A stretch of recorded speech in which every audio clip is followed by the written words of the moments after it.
میں عورتوں کے لیے چند نصیحتیں لے کے آیا ہوں اور عبرتناک واقعہ بھی لے کے آیا ہوں. ایک ایسا واقعہ جسے سنتے ہی آپ کی زندگی بدل جائے. عورتوں کی زندگی میں انقلاب لانے والا عبرتناک واقعہ. عورتوں سب کچھ کرنا، یہ 5 باتیں اپنے شوہر کو نہ کہنا، ان 5 گناہوں سے بچنا، ان 5 غلطیوں سے بچنا، ورنہ یاد رکھنا اگر یہ 5 گناہ کرتی کرتی مر گئی، موت کے وقت تمہارا خاتمہ ایمان پر نہیں ہوگا، موت کے وقت کلمہ نصیب نہیں ہوگی، اور جب تم قبر میں جاؤ گے، قبر میں آگ کے سوا کچھ نہیں ہوگا، قبر میں اندھیرے کی سوا کچھ نہیں ہوگا، بچھوؤں کے سوا، سانپوں کے سوا کچھ نہیں ہوگا. سنیے ایک عبرتناک واقعہ. حضرت بایزید بسطامی کے شہر بسطام میں ایک اللہ والا رہا کرتا تھا. وہ اللہ والا جس کے دل کا تعلق اللہ کی ذات کے ساتھ جڑا ہوا تھا. اس کا دل ہر وقت ذکر الہی میں مصروف رہتا تھا. یاد رہے، جس انسان کا دل ہر وقت خدا تعالی کے ذکر میں مصروف رہتا ہے، اس بندے کا اٹھنا بھی عبادت، اس کا بیٹھنا بھی عبادت میں لکھا جاتا ہے. دائیں بائیں بیٹھنے والے فرشتے اس کا بولنا بھی عبادت لکھتے ہیں، اس کا چلنا بھی عبادت میں لکھتے ہیں، اس کا سونا بھی عبادت میں لکھتے ہیں. وہ اللہ والا جس کے دل کا تعلق اللہ کی ذات کے ساتھ جڑا ہوا تھا، ایک رات یہ اللہ والا نوافل میں مصروف تھا. اس نے رکوع کے بعد سجدہ کیا. ابھی دوسرا سجدہ کیا نہیں تھا کہ اس کی آنکھ لگی، سجدے میں ہی نیند آ گئی، مصلی کے اوپر نیند آ گئی. نیند آئی. یہ اللہ والا کہتا ہے خواب کی دنیا میں میں بسطام کے قبرستان میں گیا. کہتا ہے ایک ایسی قبر سے میرا گزر ہوا کہ اس قبر کے اندر آگ جل رہی ہے، مردے کی چیخ و پکار ہے. قبر جہنم کے گڑھوں میں سے گڑھا بنی ہوئی، اندر مردے کی چیخ و پکار ہے، مجھے بچاؤ مجھے بچاؤ. قبر کے اندر سانپ مجھے تکلیف دے رہے ہیں، بچھو مجھے تکلیف دے رہے ہیں. قبر جہنم کے گڑھوں میں سے گڑھا بنی ہوئی ہے. وہ بچھو جو مجھے ایک بار ڈنگ مارتے ہیں 70 گز زمین میں دھسا دیتے ہیں.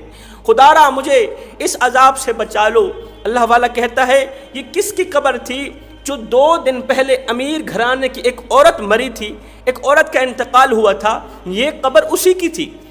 کہتا ہے جب میں قبر کے نزدیک آیا، یہ چیخ بڑھتی گئی.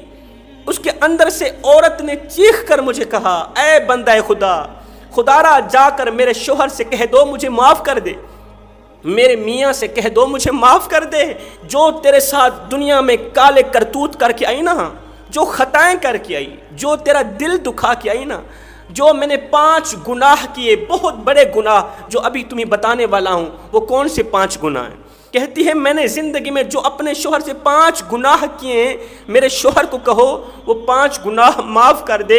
جب تک وہ معاف نہیں کرے گا مجھے میرا اللہ معاف نہیں کرے گا، میں قیامت تک اسی عذاب میں جلتی رہوں. اللہ والا کہتا ہے قبل اس کے کہ میں دونوں ہاتھ اٹھا کے فاتحہ پڑھتا، اس کی بخشش کے لیے دعا کرتا، قرآن مجید کی تلاوت کرتا، ایک دم میری آنکھ کھل گئی. میں عبادت خانے سے باہر نکلا، اپنے گھر سے باہر نکلا، تلاش کرتا کرتا اس عورت کے شوہر تک جا پہنچا. اس کے شوہر کو رات کا سارا خواب سنایا، سارا خواب بیان کیا. وہ خواب سنتا بھی رہا، روتا بھی رہا، اور اللہ کا شکر بھی کرتا رہا. اس کے شوہر نے مجھے کہا چلو قبرستان چلتے ہیں. ہم دونوں قبرستان چلے، اس عورت کی قبر پر گئے. کہتے ہیں 2 دن پہلے جو گلاب کے پھول چڑھائے تھے قبر کے اوپر، اندر جو آگ جل رہی تھی، میرا خواب سچا تھا. اندر جو آگ جل رہی تھی، اس آگ کی تپش کی وجہ سے قبر کے اوپر تازہ جو پھول تھے جل کر راکھ ہو چکے تھے. مجھے پکا یقین ہو گیا تھا یہ جو میرا خواب ہے یہ سچا خواب ہے. شوہر بیوی کی قبر پر گیا، دونوں ہاتھ اٹھائے، بجائے مغفرت کی دعا کرنے، بجائے فاتحہ پڑھنے، شوہر نے آسمان کی طرف دیکھا، کہا مالک اس بدبخت میری بیوی کو کبھی بھی معاف نہ کرنا، اس گنہگار کو کبھی بھی معاف نہ کرنا. اس نے ساری زندگی مجھے تکلیف دی، دکھ دیے، درد دیے. اللہ اکبر. اس نے 5 گناہ ایسے کیے، ان گناہوں کی وجہ سے میں بھی اسے معاف نہیں کرتا. مالک تو بھی اسے معاف نہ کرنا. قیامت تک یہ عذاب جھلتی رہے، قیامت تک یہ آگ میں جلتی رہے، پچھو اسے ڈنگ مارتے رہے. اللہ والا کہتا ہے میں نے اس شوہر سے پوچھا بھائی بتا تو صحیح تیری بیوی دنیا میں کون سے ایسے گناہ کیا کرتی تھی جس کی وجہ سے آج اس کی قبر جہنم کے گڑھوں میں سے گڑھا بنی ہوئی ہے۔ تو اس کے شوہر نے کہا میری بیوی کی 5 باتیں ایسی تھیں، بس وہی باتیں، وہی 5 گناہ انہوں نے اس کی قبر کو جہنم کے گڑھوں میں سے گڑھا بنا دیا۔ میں نے پوچھا وہ 5 باتیں کون کون سی؟ میں نے کہا پہلی بات، میری غیر موجودگی میں یہی عورت میری غیر موجودگی میں غیر محرم مرد کو تنہائی میں اپنے گھر میں بلاتی تھی، اپنے گھر میں غیر محرم مرد کو میری غیر موجودگی میں بلاتی تھی، تنہائی میں بیٹھ کے گناہ کیا کرتی تھی، تنہائی میں بیٹھ کے اس سے باتیں کیا کرتی تھی، لطف اندوز ہوا کرتی تھی۔ میں اسے روکتا تھا، مرنے کے بعد اللہ کو کیا منہ دکھاؤ گی؟ اللہ نے تجھے حضرت انسان بنا کر دنیا میں بھیجا اور تو کیڑوں سے بھی بدتر نکلی۔ آگے کہتی تھی میری قبر میرا جواب، قبر میں عذاب ملے گا تو مجھے ملے گا، تجھے کیا تکلیف ہے، تو کون ہے مجھے روکنے والا؟ کہتا مجھے غصہ آتا تھا جب میں اسے طلاق دینے کی سوچتا تھا تو میرے چھوٹے چھوٹے بچے ننھے ننھے ہاتھ جوڑ کے کہتے تھے پاپا ہمیں ہماری مما سے جدا مت کرو، ہماری مما کو طلاق مت دو۔ اس وجہ سے میں بیوی کو طلاق نہیں دے پاتا، پہلی بات۔ دوسری بات، میں بہت ہی زیادہ تکلیف میں تھا، تکلیف کی وجہ سے میں رو رہا تھا، چیخ رہا تھا، زندگی موت کی جنگ لڑ رہا تھا، زندگی موت کی کشمکش میں تھا۔ جوں جوں میری تکلیف بڑھتی گئی، چیخ و پکار بھی بڑھتی گئی، یہاں تک کہ محلے کے ہمسائے دوڑ کر آ گئے میرے گھر میں۔ آگے دیکھا میں تنہا اکیلا کمرے کے اندر پڑا ہوں اور تکلیف کی وجہ سے رو رہا ہوں، چیخ رہا ہوں۔ انہوں نے پوچھا کہ تیری بیوی کہاں ہے، تیرے بچے کہاں ہیں؟ میں نے کہا کہ میری بیوی تکلیف میں، بخار میں مجھے اکیلا چھوڑ کے بن سنور کے شادی کی تقریب میں گئی ہوئی ہے۔ انہوں نے کہا لعنت ہو ایسی عورت پر، ایسی بیوی پر لعنت ہو جو شوہر کو زندگی موت کی کشمکش، زندگی موت کی جنگ لڑنے والے شوہر کو تنہا اکیلا چھوڑ کے، بیمار شوہر کو اکیلا چھوڑ کے بن سنور کے خود شادی کی تقریب میں گئی ہوئی ہے۔ تیسری بات، میں دن رات خون پسینہ ایک کر کے کماتا تھا، بیوی کی ہر خواہش پوری کرنے کے لیے، بیوی بچوں کی روزی روٹی کے لیے کماتا تھا، تھکا ہارا شام کو جب گھر آتا بیوی دروازہ کھولتی تو بجائے استقبال کرنے کے، بجائے ویلکم کرنے کے، مجھے کوئی ایسی بات کہتی، کوئی ایسا جملہ بولتی کہ میری تھکاوٹ اور زیادہ بڑھ جاتی۔ کہتا ہے چوتھی بات، جب میں امیر تھا، میرے پاس پیسہ تھا، دولت تھی، میں اپنی بیوی کے اوپر ہزاروں نعمتوں کی بارش برساتا رہا، ہزاروں نعمتوں کی بارش برساتا رہا۔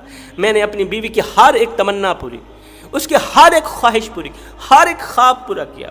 وہ جو چاہتی تھی وہ میں دیتا تھا، ہزاروں نعمتوں کی بارش برساتا تھا۔ لیکن جب میں غربت کا شکار ہوا، وہی بیوی کہنے لگی کہ بجائے حوصلہ دینے کے یہ کہنے لگی میں نے آپ میں کبھی کوئی بھلائی نہیں دیکھی، میں نے آپ میں کبھی کوئی بھلائی نہیں دیکھی۔ پانچویں بات، میں اسے کہتا تھا آؤ جس کا کھاتے ہیں اس کا گیت گائیں، نماز پڑھیں، قرآن پڑھیں، سجدہ شکر بجا لائیں۔ آگے کہتی تھی میری قبر میرا جواب، تو کون ہوتا ہے مجھے نماز کا کہنے والا؟ نماز نہیں پڑھتی تھی۔ جب اسے طلاق دینے کا سوچتا تھا تو چھوٹے چھوٹے بچے نظروں کے سامنے آ جاتے تھے، ننھے ہاتھ جوڑ کے کہتے تھے پاپا ہمیں ہماری مما سے جدا مت کرو۔ یہ 5 باتیں ایسی تھیں جنہوں نے میرا جگرا پھاڑ دیا، جنہوں نے میرا کلیجہ پھاڑ دیا۔ میں دعا کرتا مالک او میرے رب، اس بدقسمت گنہگار بدکار عورت کو کبھی معاف نہ کرنا، اور یہ عذاب اسے قیامت تک ملتا رہے گا۔ اے اسلام کی مقدس شہزادیوں، زندگی میں کبھی بھول کر کے بھی یہ 5 گناہ نہ کرنا، ان 5 بری عادات سے بچتی رہنا، ورنہ یاد رکھنا تم تباہ و برباد ہو جاؤ گے، تم اجڑ جاؤ گے، قبر میں کیڑے مکوڑے تمہارے منتظر ہوگے، قبر کی آگ تمہاری منتظر ہوگی، قبر جہنم کے گڑھوں میں سے گڑھا بن جائے گی۔ میں دعا کرتا ہوں مالک ہمیں اچھی نصیحتوں پر عمل کرنے کی توفیق عطا